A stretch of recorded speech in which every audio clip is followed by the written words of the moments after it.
Bonsoir mesdames et messieurs, bienvenue. Bienvenue dans un nouvel numéro de Parlons-en.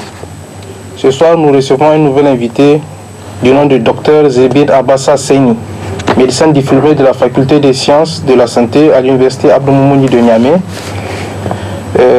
où vous poursuivez une spécialisation en chirurgie orthopédique et traumatologique, ainsi qu'une formation en anthropologie de la santé à la faculté des lettres et des sciences humaines. Vous êtes aussi auteur et analyste de la situation sécuritaire et humanitaire à la tête de l'ONG Action for Humanity, qui œuvre dans la promotion de la paix et la prévention de la sécurité. Vous êtes également essayiste, auteur de 2 livres, donc qui s'intitule « Pourquoi tant de victimes sur la route ?» et récemment « Visage du sahélo-terrorisme » aux éditions du Flamboyant et Communication. Bienvenue docteur, merci d'avoir accepté notre invitation. Merci. Vous aussi de m'avoir accordé cette opportunité pour pouvoir aborder avec vous ce thème très très important pour la culture nigérienne. En premier lieu, j'aimerais que vous nous définissiez ce qu'est un écrivain et quel est son rôle. Un écrivain est une personne qui compose des ouvrages littéraires. Donc c'est-à-dire que l'écrivain ou le livre constitue une œuvre d'art. Autrement dit, l'écrivain est un artiste comme le peintre ou tout autre artiste. Comme les chanteurs, les danseurs. Voilà, donc voilà, en fait, ça relève de l'art également, le livre relève de l'art également. En plus de ça, c'est vrai, il y a des variétés dans la littérature. En dehors du nom écrivain, vous trouverez des romanciers, c'est-à-dire des spécialistes de romans, vous trouvez des poètes, des spécialistes de poèmes, des essayistes qui sont des spécialistes d'essais. Donc, et ainsi de suite. Il y a beaucoup de variétés. Beaucoup de variétés qu'on appelle d'ailleurs genre littéraire. Je vais revenir sur cet aspect-là. D'accord. Mais quelle a été votre motivation pour vous lancer dans l'écriture? Oui, d'abord pour revenir, il faut comprendre que l'écrivain, c'est un intellectuel qui utilise des mots, c'est-à-dire des lettres, c'est pourquoi on parle d'homme des lettres, pour réfléchir et agir sur le monde. Donc le but, c'est d'apporter quelque chose de nouveau, ou bien de changer quelque chose, ou encore d'éveiller les consciences par rapport à un fléau social. Voilà, un peu comme le thème de votre livre sur le terrorisme au Niger. Oui, effectivement. Donc, pour parler de motivation à littérature, comme dans toute autre discipline, et la motivation, ou j'allais dire la littérature, ou l'écriture en tant que telle, est assimilable à un voyage. C'est-à-dire, il y a le pourquoi, oui, le quand et le où. Okay. Le pourquoi voyager, on voyage peut-être pour une découverte culturelle, pour apprendre une langue, pour étudier, pour une aventure ou bien pour une randonnée. L'écriture d'un livre est également la même chose. Et suppose aussi la même chose. On écrit pour témoigner. On écrit pour se sentir léger, c'est-à-dire pour se débarrasser d'un fardeau. On écrit pour conscientiser la masse, et ainsi de suite. On écrit, comme je l'ai dit tout à l'heure, pour apporter quelque chose de nouveau. D'accord. Voilà.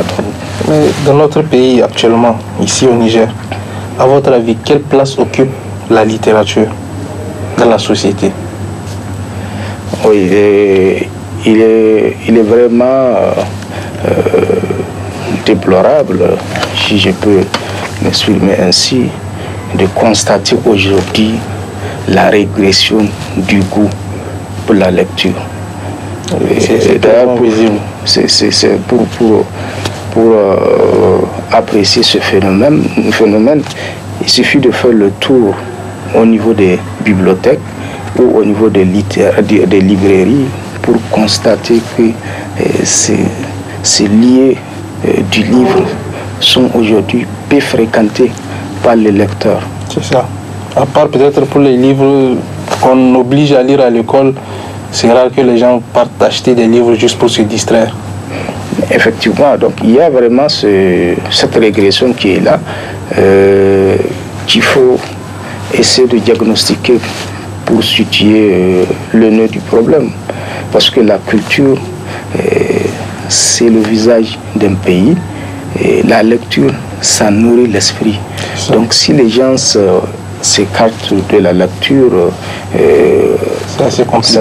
Voilà, donc surtout en cette ère ou en cette époque de turbulence où nous sommes cernés par des fléaux de tous les côtés, et celui qui ne lit pas ne peut pas réellement s'imprégner de la réalité de certaines choses.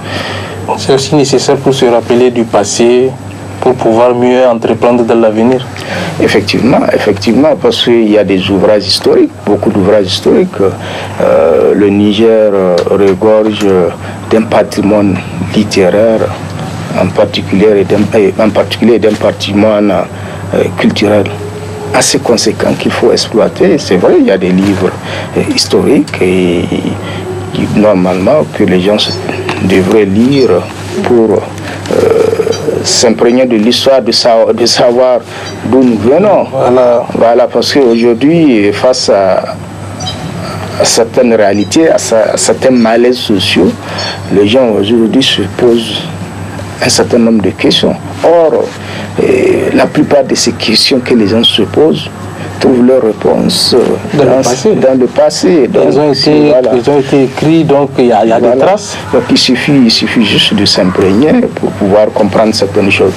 Et j'ai l'habitude de dire que tellement qu'on a perdu le goût de la lecture, au point où même les livres saints sont aujourd'hui moins exploités par les gens, et ce qui est dommage. C'est vraiment compliqué. Parce que les gens, ils délaissent un peu leur culture, on va dire, pour autre chose, alors que à la base, tu devrais un peu connaître ton histoire avant de passer à autre chose. Effectivement, la culture constitue l'âme d'un peuple, l'âme d'une nation. Tout peuple qui s'écarte de sa culture perd son âme. Donc c'est pourquoi aujourd'hui on assiste à vraiment une déliquescence des mœurs, que ce soit au niveau des enfants, mais aussi au niveau des adultes. C'est ça. Les œuvres littéraires étant variées, comment arriver à les différencier? En prenant un livre, comment savoir de quel type de livre s'agit-il? Il existe plusieurs manières de classer les livres, j'allais dire plusieurs classifications, mais la plus courante est la classification selon le contenu, qu'on appelle la classification selon le genre littéraire. Et ça a l'avantage de guider surtout le choix du lecteur. Je vais citer quelques exemples. Il y a ce qu'on appelle le genre littéraire narratif. C'est dans ça que vous trouvez le roman et les nouvelles. Il y a le genre littéraire argumentatif. C'est dans ça que vous trouverez les essais. Et il y a le genre littéraire poétique. Là aussi, c'est les livres de poésie et de chansons. Et il y a le genre... Des livres de chansons? Oui, il y a le genre littéraire théâtral. C'est dans ça on trouve le drame, le théâtre. Donc, ainsi de suite. Il y a vraiment plusieurs genres. Et au sein de ces genres aussi, il y a des sous-genres que vous trouverez. Par exemple, pour le roman, il y a les romans policiers. Les romans de fiction, la science-fiction, des romans peut-être historiques même. Oui, des romans historiques, effectivement. C'est comme l'essai aussi, il y a l'essai philosophique, l'essai scientifique. C'est aussi varié, il y a des couches et des sous-couches. Voilà. Donc pour résumer, il faut savoir qu'il y a plusieurs variétés, mais la plus courante, c'est ce que nous voulons de nous, c'est selon le genre littéraire. Pourquoi je dis ça? L'avantage de guider le choix du lecteur, parce que le lecteur qui a surtout le goût pour la poésie, et donc il va s'orienter celui qui a le goût de l'essai ou celui qui a le goût du roman. D'accord. Mais vous, personnellement, en tant qu'essayiste, quelle différence y a-t-il entre un roman et un essai? Car quand je prends le livre, je sais que ça c'est un roman, ça c'est un essai. Quelles caractéristiques je peux utiliser pour voir la différence? Oui, la différence entre un roman et c'est vrai, l'écart n'est pas aussi grand, mais quand même il y a quelques caractéristiques qui permettent de différencier le deux. D'abord, j'ai parlé tout de suite du genre littéraire. Le roman fait partie du genre littéraire narratif, alors que l'essai fait partie du genre littéraire argumentatif. Le roman mêle le réel et l'imaginaire. Le but, c'est l'arrière-plan, c'est de conscientiser, de faire passer un message dans la fiction. Donc c'est pourquoi on parle d'une narration fictionnelle quand on parle de roman. Et le plus souvent, cette fiction se fait autour d'un héros principal qu'on appelle aussi le personnage principal, ou bien ça se fait autour de plusieurs personnages sous forme d'intrigue. Et de l'autre côté, l'essai est un argumentaire personnel, si vous voulez, un point de vue. C'est ça qui le caractérise du roman. Parce que dans l'essai, c'est pas un personnage, j'allais dire fictif, c'est l'auteur même qui parle. C'est pourquoi on dit que l'essai, voilà son point de vue. C'est pourquoi on dit que l'essai est caractérisé par le jeu de l'essayiste. C'est-à-dire quand vous lisez un ouvrage d'essai, vous allez voir que effectivement c'est l'auteur lui-même qui s'exprime. Donc, bref, l'essai, c'est une dissertation.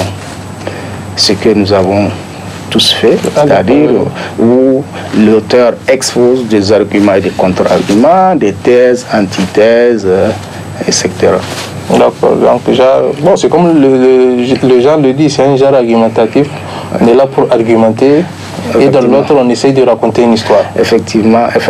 Oui, le roman, c'est vrai, ça peut être une histoire, ça peut être aussi la réalité de la vie quotidienne qu'on essaie de raconter sous forme de fiction. Ok. Mais vous, personnellement, quel cheminement suivez-vous pour arriver à l'aboutissement de l'écriture d'un livre? Oui, pour parler d'acheminement, il faut parler du circuit du livre, parce que avant que le livre ne se retrouve dans les mains du lecteur, ça a dû suivre tout un circuit. Effectivement. Oui, d'abord, il faut écrire, que ce soit en manuscrit ou en tapuscrit, et après avoir écrit, l'auteur soumet son manuscrit ou son tapuscrit à l'éditeur qui examine le manuscrit. Voilà, pour voir est-ce que ça répond réellement à ces principes d'édition.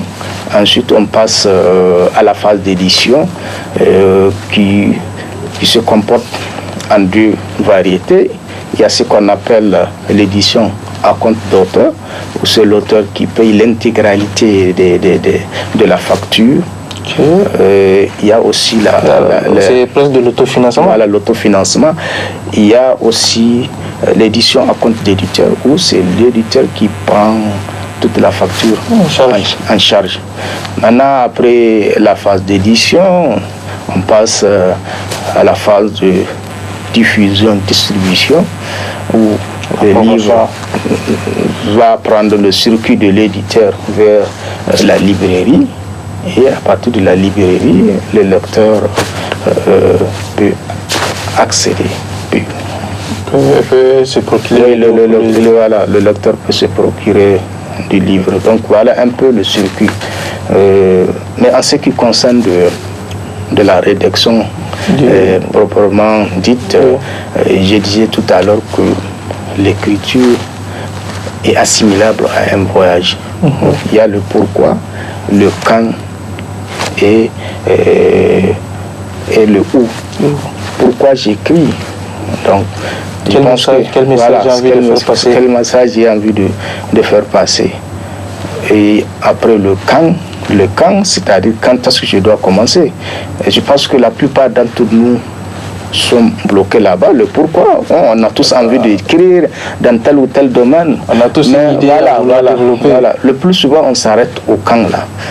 Parce que c'est là où les gens, souvent, ils posent le problème de temps. Voilà, il faut avoir le temps. J'ai pas le temps, on passe à autre chose, on reporte jusqu'à demain. Voilà, effectivement. Donc, le où aussi, c'est rejoint la même chose. Voilà, où est-ce qu'il faut écrire. Voilà. Où est-ce qu'il faut écrire? Où est-ce qu'il faut écrire? Est-ce que c'est à la maison qu'il faut écrire? Est-ce que c'est au lieu de travail? Voilà. À quelle heure il faut écrire? Donc il faut être un peu régulier aussi pour pouvoir tenir le rythme. Effectivement. Donc, en résumé, l'écriture d'un livre, c'est comme un voyage. Ça demande une planification. Et je pense qu'il y a des voyages qu'on planifie pendant des semaines, voire des mois. Oui. C'est la même chose aussi un livre. Un livre, on peut l'écrire en 3 mois. Or, le plus souvent, il y a des voyages qu'on planifie pendant 1 an. Donc, voilà. Tout dépend voilà. Quand on est en cours d'écriture, on a d'autres idées, on a d'autres envies, on laisse tomber un peu, on passe à autre chose, puis on revient dessus. Oui, effectivement. Mais le secret dans l'écriture, c'est surtout le commencement. Dès qu'on commence, voilà. Donc on parle de ce qu'on appelle le premier jet, c'est-à-dire c'est comme un robinet. Quand on ouvre, l'eau ne s'arrête pas, il faut fermer. Donc c'est ça aussi l'écriture. Dès qu'on commence, c'est les mots qui vous bousculent. Il faut juste laisser sortir. Oui, effectivement. Dans la situation actuelle du pays, quelles difficultés avez-vous rencontrées lorsque vous avez écrit votre manuscrit, maintenant qu'il faut trouver l'éditeur, le convaincre de faire le livre en tant que tel? Oui, la difficulté rencontrée, c'est comme la même difficulté que rencontre tout écrivain ou j'allais dire tout artiste. Et c'est le problème d'accompagnement, surtout d'accompagnement financier. Qui parle de livres, parle d'une production. C'est ça. Donc il faut de l'argent pour produire. Donc c'est là où souvent beaucoup de gens s'arrêtent. Bon, je pense que ça ne doit pas quand même constituer une excuse, parce que je disais tout à l'heure, il y a l'édition à compte d'éditeur, où c'est l'éditeur qui prend l'intégralité de la facture. Il va falloir être convaincant. Voilà. Effectivement, si l'ouvrage intéresse l'éditeur, il peut s'engager intégralement. C'est vrai, à la fin, souvent, au niveau du partage des droits d'auteur, l'éditeur il prend plus. Voilà. Bon, vu que c'est lui qui a mis le plus aussi, c'est un peu logique. Oui, effectivement, mais l'essentiel c'est d'écrire. Quand on a son manuscrit ou bien son tapuscrit, je pense qu'on finira par l'éditer. Voilà, donc finir, quand je dis finir, c'est-à-dire de l'introduction à la conclusion. Voilà, il ne faut pas écrire une partie. Aujourd'hui, il y a beaucoup de manuscrits qui dorment dans des tiroirs. On n'a pas qu'on peut boucler, qu'on peut finir. À partir du moment où on a commencé, quand même, on doit finir. C'est comme je l'ai dit, c'est comme un voyage. À partir du moment où on planifie, pense que... À un moment, il faut partir en voyage. Voilà. Il faut vraiment faire le voyage. Il ne faut pas juste s'arrêter à la planification. Effectivement. Et d'ailleurs, j'allais dire que la planification de l'écriture des livres, c'est même moins... j'allais dire... Moins compliqué. Voilà, c'est moins compliqué que la planification d'un voyage, surtout certains voyages où il faut prendre un an ou des années. Et là, pour le livre, c'est juste une histoire de semaines ou de mois. Voilà, donc en moyenne, les gens arrivent à écrire un livre au bout de 6 semaines. 4 semaines de rédaction et la cinquième et la cinquième, sixième. Voilà, cinquième, sixième mois, c'est la phase de relecture et la phase de correction. Où on peut donner le manuscrit à un proche pour qu'il puisse relire. C'est ce que j'allais demander. Qui peut nous relire derrière pour nous donner son avis? Effectivement. Ou on laisse directement au niveau de l'éditeur pour qu'il se charge de ça? Parce qu'on dit que le livre, c'est à l'image de l'auteur, qui fait que avant même de passer le manuscrit à l'éditeur, on prend soin d'abord de travailler ça. Après avoir rédigé, relire, on peut soumettre ça à un proche, et la plupart des gens le font déjà. D'ailleurs, il faut choisir après, effectivement, quelqu'un qui s'y connaît, effectivement. On a tous, parce que le plus souvent, qu'est-ce qu'on cherche, c'est surtout les fautes d'orthographe et de grammaire. Là, si vous avez un enseignant de français, il peut il peut vous corriger. On n'a pas besoin d'aller voir forcément un écrivain. Voilà, quelqu'un qui sait vraiment exploiter, qui manie bien la langue, qui peut nettoyer les petites erreurs ou les fautes d'orthographe et de grammaire. Et une fois aussi à la phase d'édition, il y a des éditeurs qui prennent soin de soumettre votre manuscrit à des lecteurs professionnels. Là, ça, c'est des cas de lecteurs professionnels.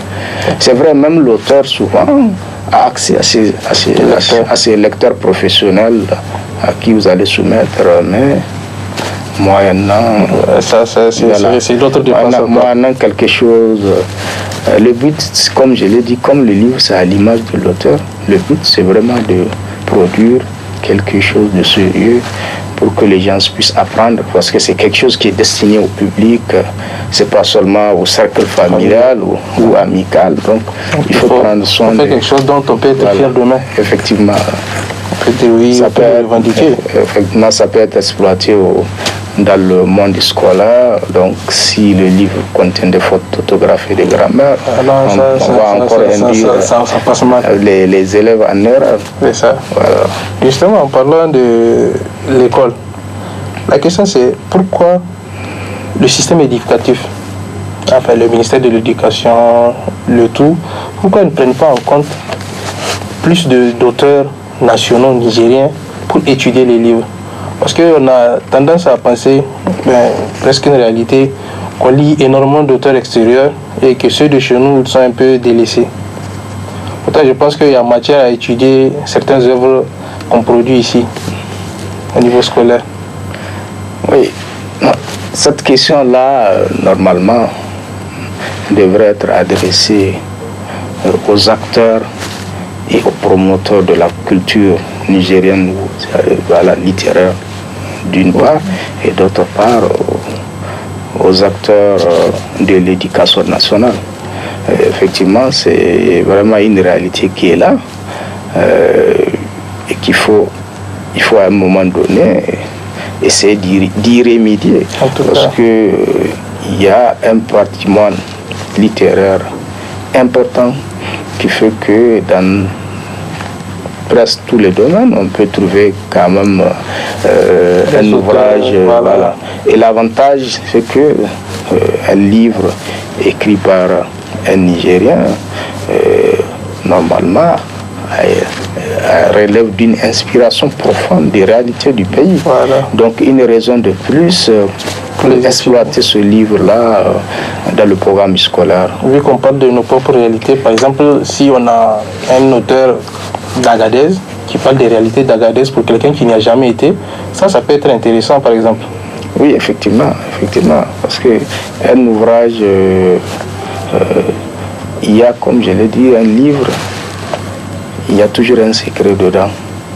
Voilà, parce que c'est quelqu'un qui a pris le temps pour, comme je l'ai dit, l'écrivain, c'est un intellectuel qui utilise les mots pour réfléchir et agir sur le monde. Donc, si quelqu'un prend son temps pour réfléchir et agir sur un aspect social, c'est qu'il y a quelque chose d'important dedans qu'il faut exploiter. C'est ça. Parce que c'est un point sur lequel, en tout cas, un jour ou l'autre, les gens doivent prendre le temps de penser, d'y réfléchir et de trouver d'autres solutions. Oui, effectivement. Et il y a aussi l'expression orale. Aujourd'hui, on constate que, on voit que ça a pratiquement disparu.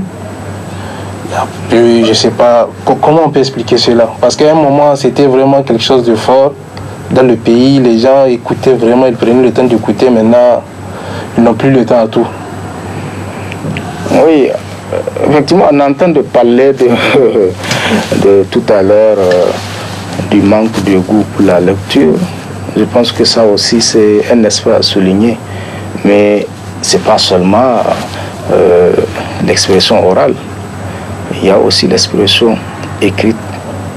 Et ce phénomène trouverait son explication non seulement dans le manque du goût pour la littérature, pour la lecture, mais aussi la baisse du niveau scolaire. Parce qu'aujourd'hui, on tend vers plus une éducation de masse qu'une éducation de qualité. C'est ça, c'est un vrai problème aussi. L'autre aussi explication, c'est les réseaux sociaux. Parce que les réseaux sociaux sont venus encore bousculer ce recul déjà du coup pour la lecture, qui fait qu'aujourd'hui on se retrouve dans une situation vraiment très déplorable quand on voit certains messages sur les réseaux sociaux ou quand on écoute certains audios. On est tout de suite frappé par ce que vous venez de dire, la baisse de l'expression écrite et orale. Parce qu'il y a certains mots qui tapent un peu la façon dont ils sont écrits ou bien dont ils sont dits. Tu sais que il y a eu des manquements à un moment ou à un autre. Oui, effectivement, les réseaux sociaux, comme je l'ai dit, c'est vrai, ça a ses avantages, mais ça a ses inconvénients. Oui, c'est ça. Et parmi ces inconvénients, il faut souligner cet aspect. Par exemple, par quel processus on peut passer pour essayer de réhabiliter la culture, pour nous réapproprier notre culture, et spécialement dans le cas de la littérature? Je l'ai dit tout à l'heure, le Niger dispose d'un patrimoine littéraire très important à exploiter, autrement dit, à valoriser. Aujourd'hui, quand on prend les premiers écrivains aujourd'hui, il y a beaucoup d'ouvrages.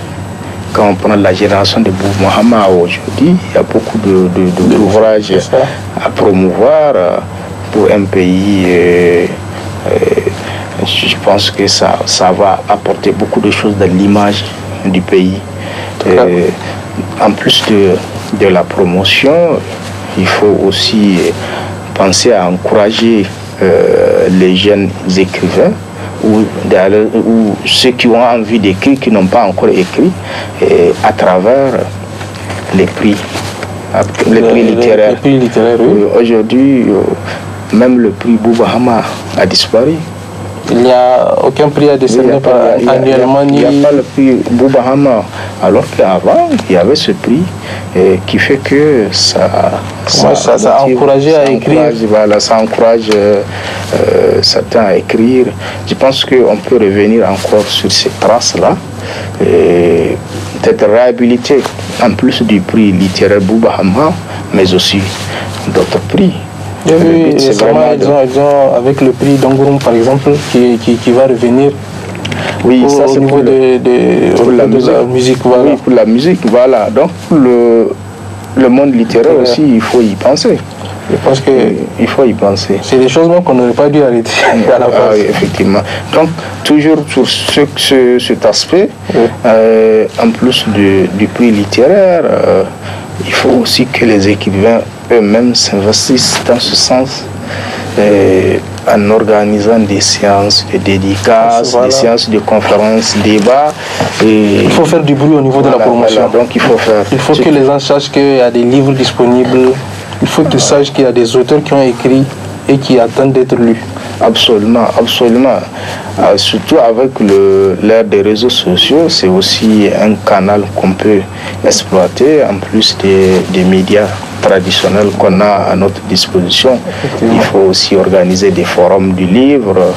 Je pense que ça peut changer quelque chose.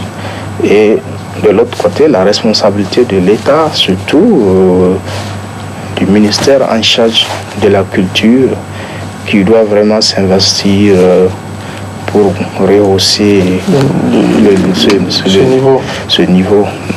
Parce que la culture, c'est l'âme d'un pays, c'est aussi le visage, c'est aussi son visage. Donc si on arrive à faire rayonner la culture, on reviendra à faire rayonner aussi le visage du pays. Je pense qu'on doit faire bouillonner la culture dans tous ses aspects. Absolument. C'est un bon point pour tout le monde. Tout le monde y gagne au final. Absolument. Quel thème aimez-vous aborder le plus dans vos livres? Oui, je suis à des ouvrages qui sont tous des essais. Bon, ça se remarque déjà. Disons, l'essai, c'est vraiment, pour le moment, mon genre littéraire préféré. Et peut-être avec le temps, je vais encore développer d'autres, comme la poésie par exemple. J'ai un manuscrit sur la poésie. La poésie, ça doit être un peu compliqué à écrire, la poésie. Oui, c'est pas aussi compliqué. C'est l'inspiration. L'inspiration. Oui, effectivement. C'est vrai. À part l'essai, à part la poésie également, quel autre type vous intéresse? Oui, je suis intéressé par presque tous les genres littéraires. À un moment ou un autre, on va faire tous les catalogues. Oui, surtout le roman. Mais on va continuer peut-être dans ce sens pour le moment. Au niveau des essais? Voilà, de l'essai. Ok. Et quels sont vos futurs projets? Si vous avez des livres, à part celui qui vient de sortir, il y a déjà d'autres qui sont engagés en route ou bien vous allez attendre un peu? Absolument. J'ai un projet de livre où disons un livre qui est déjà en cours, que je préfère publier à partir du mois d'octobre, fin octobre, Inch'Allah. Inch'Allah. Donc ça sera le troisième, ça aussi c'est un essai littéraire. D'accord. Donc, j'espère que vous reviendrez pour nous en parler une autre fois. Bien sûr. En tout cas, ça me fera plaisir quand même de vous retrouver encore sur ce même plateau et discuter de la littérature. C'est un thème qu'on doit vraiment revivre pour que la littérature nigérienne puisse retrouver ses lettres de noblesse. Parce qu'il y a eu toute l'ancienne génération, des gens qui ont vraiment pu bouger les lignes. Et aujourd'hui aussi, il faudrait qu'on puisse au moins emboîter leur pas. Même si on ne peut pas atteindre leur niveau, mais quand même, il faut qu'on puisse emboîter leur pas. Par exemple, on peut essayer d'utiliser les livres numériques, par exemple, pour un peu essayer de diffuser plus facilement surtout au niveau des jeunes qui ne prennent pas le temps de lire, mais qui peuvent lire des pages entières sur les réseaux sociaux. Autant leur faire des livres numériques pour lire. Oui, ça peut être aussi une option, mais lire un livre sur papier, c'est plus facile que lire un livre numérique. Est-ce que si on met le livre numérique dans le téléphone portable de l'élève, est-ce qu'il aura le courage de le lire? Voilà. Quelques pages de temps en temps. Celui qui n'a pas eu le courage de lire même le livre en papier. Oui. Ça va être donc, je pense disons, il y a vraiment du travail à faire. Et je pense qu'avec le travail, on pourra améliorer beaucoup de choses, que ce soit la valorisation de la culture, mais aussi on pourra rehausser le goût de la lecture. Et je salue de passage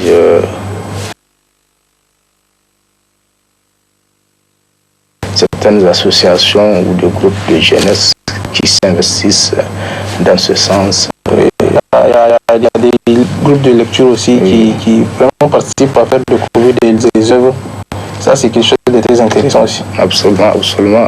C'est vraiment des groupes à encourager et pour qu'ils puissent continuer dans cette optique. Parce que ça va encore motiver d'autres certainement. Et il ne faut pas vraiment croiser les bras. Et je pense que c'est le début de quelque chose, d'un engouement autour du goût pour la lecture. Et certainement que d'ici quelques années, si on continue dans ce sens, on pourra vraiment faire bouger les lignes. C'est clair. Parce que parmi ces gens-là, je suppose que d'ici 5-10 ans, il y aura aussi des auteurs. Oui, effectivement. Et une fois que ça prend, c'est parti. Oui, c'est ça. J'ai toujours dit que pour écrire, il faut lire. Parce que les deux vont de pair. C'est pourquoi on voit qu'il y a moins de production littéraire, c'est-à-dire de livres aujourd'hui, parce qu'il y a aussi de l'autre côté un recul au niveau de la lecture, parce que pour écrire, il faut lire. Et dès qu'on écrit, on est tout de suite inspiré ou influencé par certains auteurs, qui fait que la plupart des gens, c'est à partir de là qu'ils vont prendre le stylo. Et commencer à écrire. C'est vrai qu'il faut lire. Plus on lit, plus on a l'esprit qui s'ouvre un peu. Effectivement. Et au niveau des maisons d'édition, au Niger, il en existe plusieurs, elles sont accessibles. Là, si aujourd'hui j'ai un manuscrit et que, disons, j'ai aucun contact, est-ce que je peux aller déposer en espérant que je peux être publié? Oui, les maisons d'édition, il en a au Niger. C'est comme les maisons de production. Donc, c'est toujours accessible. C'est toujours accessible à tout le monde. Donc, si vous avez un manuscrit, il suffit d'aller leur soumettre. Je pense que beaucoup de gens ont des idées, mais la concrétisation est un peu compliquée. C'est comme vous avez dit tout à l'heure, on s'arrête au pourquoi. Effectivement. On n'arrive pas à franchir le petit pas. Effectivement. Pourtant, ils ont des thèmes, ils donnent leur avis, mais finir le truc, c'est un peu compliqué. Oui, c'est ça que je dis, c'est le voyage, quoi. Donc, beaucoup de gens n'arrivent pas à franchir cette étape. C'est primordial. Oui, il faut avoir le courage de faire. Il faut avoir le courage de sortir, enfin de faire paraître son idée. Effectivement. Certainement, quelqu'un d'autre peut en profiter. Et c'est reste qu'une personne qui lise, c'est déjà un avantage. Effectivement, parce que les gens, que la plupart d'entre nous passent devant les réseaux sociaux à manipuler des téléphones portables ou bien dans d'autres préoccupations, ça peut suffire pour rédiger un livre. C'est-à-dire, comme je l'ai dit, c'est un planning. C'est vrai, il faut faire aussi un planning qu'on peut respecter. Dans chaque semaine, je dois rédiger une page. C'est assez suffisant pour évoluer. Donc le temps qu'on passe, je pense qu'on peut mettre ça à profit pour pouvoir développer les idées. C'est comme ça qu'on arrive à finir un livre. Si on fait une page par semaine, au bout de 6 mois, on peut écrire un livre. Les gens trouvent que c'est assez compliqué, c'est long, il faut passer des jours, des heures dessus. Peut-être c'est vrai, la motivation, c'est surtout là-bas que ça pêche un peu. Oui, c'est ça que j'ai dit, c'est vraiment une question de planning. Sinon, on a tous le temps. le temps, ça se crée, comme on le dit. C'est ça. Et ça se crée. Mais pourquoi on a le temps de manipuler des téléphones portables ou bien Mais on s'est dit de prendre 10 minutes ou 15 minutes, oui, c'est compliqué. C'est ça. Donc je pense qu'on peut avoir le temps. Surtout qu'en matière de livres, des cours d'écriture, c'est vraiment faire le minimum. Surtout quand on a envie d'écrire. C'est ça l'avantage. Parce que souvent, c'est les mots même qui vous bousculent. Vous avez vraiment envie d'écrire. Là, il y a des fois où on commence à écrire un petit truc et puis tu ne te rends même pas compte que tu as fait 3, 4, 5 pages. C'est comme les ça. Idées ne font que venir. C'est comme ça. En fait, c'est comme une sorte de loisir. Par exemple, quelqu'un qui fait du sport et il sait peut-être arrangé pour avoir le temps pour faire le sport. C'est ça. Une fois par semaine ou 2 fois par semaine. C'est ça aussi l'écriture. Donc il faut vraiment s'arranger pour avoir le petit temps d'écrire quelque chose. Et ça permet d'évoluer. Énormément. Parce que franchement, lire ça fait évader. Peu importe le genre de livre que vous lisez, même les bandes dessinées, ça vous ouvre d'autres horizons. Effectivement, c'est ça que je dis. La lecture, ça nourrit l'âme. L'âme, ça nourrit aussi l'esprit. En lisant, c'est pourquoi en lisant, on s'inspire. On s'inspire et on devient, on finit par écrire. Lire beaucoup, c'est le message. Il faut lire beaucoup. Lire beaucoup et lire les auteurs nigériens surtout. Effectivement. Il y a beaucoup d'œuvres. C'est vrai, les livres de Boubama, je me rappelle, quand j'étais un peu enfant, j'en ai lu quelques-uns.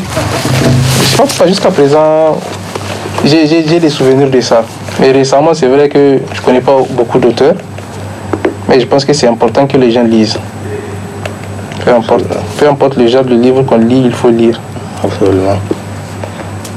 Si vous avez un message à faire passer, je pense que c'est le moment. Et le message, c'est que j'encourage la jeunesse nigérienne à vraiment s'investir dans la culture de façon générale, mais aussi la littérature. Parce qu'il n'y a pas une trace qu'on puisse laisser pour la postérité que de laisser ne serait-ce qu'un livre écrit.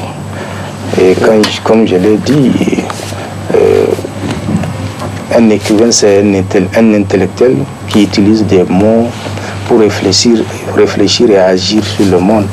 Donc, autrement dit, tout livre a une place, quel que soit l'aspect qu'on traite, le thème, quel que soit le thème, ça aura toujours une place dans ce à quoi nous sommes confrontés, surtout en cette époque de turbulence où vraiment nous sommes cernés de tout par des malaises sociaux qu'il faut vraiment y remédier. Effectivement. Chers téléspectateurs, je pense que nous tirons à la fin de cette émission. Nous remercions beaucoup notre invité, M. Dr Zerbin, pour nous avoir assisté. Et n'oubliez pas, lisez les livres. Achetez et lisez. Il faut présenter les... Bonjour, oui, voilà. Pourquoi tant de victimes sur la route et le visage du sahélo-terrorisme. Merci, chers téléspectateurs, et bonne journée.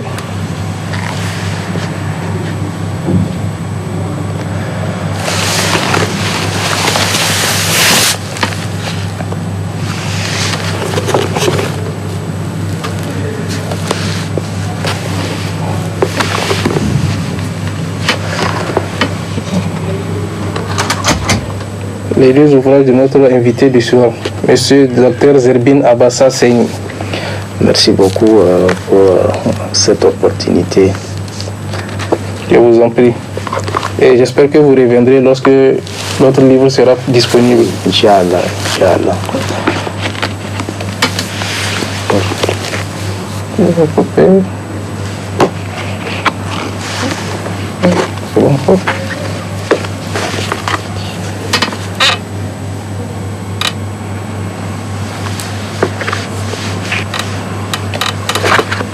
On se rate.